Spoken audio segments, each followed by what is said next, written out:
ನಟಿ ರಮ್ಯಾ ಅವರ ನಂತರ ಮಾಡೆಲ್ ಕಮ್ ಡಿಜಿಟಲ್ ಕ್ರಿಯೇಟರ್ ಆಗಿರುವಂತಹ ಸೋನು ಶೆಟ್ಟಿ ಅವರಿಗೂ ಕೂಡ ದರ್ಶನ್ ಫ್ಯಾನ್ಸ್ಗಳು ಬ್ಯಾಡ್ ಕಮೆಂಟ್ಸ್ಗಳಿಂದ ಮೆಸೇಜ್ ಹಾಕಿರುವಂಥದ್ದು, ಜೊತೆಗೆ ವಿಡಿಯೋ ಡಿಲೀಟ್ ಮಾಡುವಂತೆ ಬೆದರಿಕೆಯನ್ನು ಕೂಡ ಹಾಕಿರುವಂಥದ್ದು. ಈ ಬಗ್ಗೆ ಮಾತನಾಡೋದಕ್ಕೆ ಖುದ್ದು ಸೋನು ಶೆಟ್ಟಿ ಅವರೇ ನಮ್ಮ ಜೊತೆ ಇದ್ದಾರೆ. ಅವ್ರನ್ನ ಮಾತನಾಡ್ಸೋಣ. ಸೋನು ಅವರೇ, ಏನಿದು Sonu Shetty versus Darshan fans war ಅಂತ? ನನಗೆ ತುಂಬ ಅಶ್ಲೀಲವಾದ ಸಂದೇಶ ಕಳಿಸ್ತಿದ್ದಾರೆ. ಅದು ಅಲ್ಲದೆ ತಾಯಿ ಬಗ್ಗೆ ಮಾತಾಡಿದ್ದಾರೆ, ಟ್ಯಾಗ್ ಮಾಡ್ತಿದ್ದಾರೆ, ತುಂಬ ಕೆಟ್ಟದಾಗಿ ವಿಡಿಯೋ ಮಾಡಿ ಟ್ರೋಲ್ ಮಾಡಿ ನನಗೆ ತುಂಬ ವಲ್ಗರಾಗಿ ಟ್ಯಾಗ್ ಮಾಡ್ತಿದ್ದಾರೆ. ಇದ್ರ ಬಗ್ಗೆ ನನಗೆ ತುಂಬ ಅಸಮಾಧಾನ ಆಗಿರೋದ್ರಿಂದ ನಾನು ರಿಯಾಕ್ಟ್ ಮಾಡಿದೆ.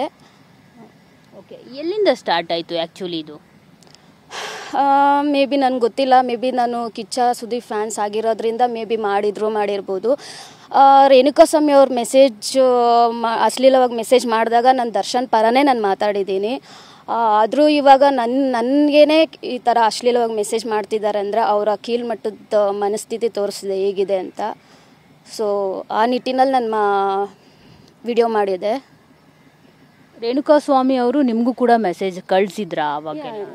ಹೌದು, ಅಶ್ಲೀಲವಾಗಿ ಮೆಸೇಜ್ ಕಳಿಸಿದ್ರು, ತುಂಬ ಕೆಟ್ಟದಾಗಿ ಮೆಸೇಜ್ ಮಾಡಿದ್ರು. ಸೊ ನಾನು ಅದನ್ನು ಬ್ಲಾಕ್ ಮಾಡಿ ಡಿಲೀಟ್ ಮಾಡಿದೆ.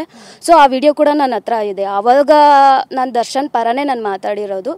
ಸೊ ಅವ್ರ ಫ್ಯಾನ್ಸ್ ಆಗಿದ್ದಾರೆ ಅಷ್ಟೇ. ನಾನು ಇದು ಯಾರ ಪರ ಅಂತಲೂ ಹೇಳ್ತಾ ಇಲ್ಲ. ಅವ್ರ ಫ್ಯಾನ್ಸು ತುಂಬ ಕೊಲುಕು ಮನಸ್ಥಿತಿ ಇರೋರು ಅಂತ ಅನಿಸ್ತಿದೆ. ಸೊ ಈಗ ನೀವು ಅವತ್ತು ರೇಣುಕಾಸ್ವಾಮಿ ಅವರ ವಿರುದ್ಧನೇ ನೀವು ವಿಡಿಯೋ ಹಾಕಿದ್ದೆ ಅಂತ ಹೇಳಿದ್ರಿ. ಸೊ ಯಾಕೆ ಈಗ ಇಲ್ಲಿ ಟರ್ನ್ ಆಯಿತು ಈ ಥರ? ಅಂದರೆ ದರ್ಶನ್ ಫ್ಯಾನ್ಸ್ಗಳೇ ನಿಮ್ಮನ್ನು ಅಂದರೆ ಒಂದಷ್ಟು ಮೆಸೇಜ್ ಹಾಕುವಂಥದ್ದು, ಅಶ್ಲೀಲವಾಗಿ ಕಮೆಂಟ್ಸ್ ಮಾಡುವಂಥದ್ದು ಯಾಕೆ, ಎಲ್ಲಿಂದ ಸ್ಟಾರ್ಟ್ ಆಯಿತು? ಅಂದರೆ ನೀವೇನಾದರೂ ವಿಡಿಯೋ ಹಾಕಿದ್ರಾ? ಅದರ್ವೈಸ್ ಏನಾದರೂ ಅಂದರೆ ರಮ್ಯಾ ಅವ್ರದ್ದು ಆದ ನಂತರ ಅದ್ರ ಬಗ್ಗೆ ಏನಾದರೂ ಸ್ಪಂದಿಸಿದ್ರಾ ನೀವು, ಹೇಗೆ ಅಂತ? ಇಲ್ಲ, ಆ ಥರದ್ದೇನು ನಾನು ಯಾರು ಸ್ಪಂದಿಸಿಲ್ಲ. ಸೊ ಮೇ ಬಿ ನಾನು ಕಿಚ್ಚ ಸುದೀಪ್ ಫ್ಯಾನ್ಸ್ ಆಗಿರೋದ್ರಿಂದ ಮೇ ಬಿ ಇದೆಲ್ಲ ಮಾಡ್ತಿದ್ದಾರೆ ಅಂತ ಅನಿಸ್ತಿದೆ. ತುಂಬ ಬೇರೆ ಅಕೌಂಟಿಂದನೇ ಫೇಕ್ ಅಕೌಂಟಿಂದ ಕ್ರಿಯೇಟ್ ಮಾಡಿಕೊಂಡು ತುಂಬ ಅಶ್ಲೀಲವಾಗಿ ಮೆಸೇಜ್ ಮಾಡ್ತಾ ಇದ್ದಾರೆ. ಸೊ ನನಗನ್ಸುತ್ತೆ ಇದು ಏನಕ್ಕೆ ಟಾರ್ಗೆಟ್ ಮಾಡ್ತಿದ್ದಾರೆ ಅಂದರೆ ಮೇ ಬಿ ನಾನು ಕಿಚ್ಚ ಸುದೀಪ್ ಅವ್ರ ಅಭಿಮಾನಿ ಆಗಿರೋದ್ರಿಂದ ಮೇ ಬಿ ಮಾಡ್ತಿದ್ದಾರೆ ಅಂತ ಅನಿಸ್ತಿದೆ.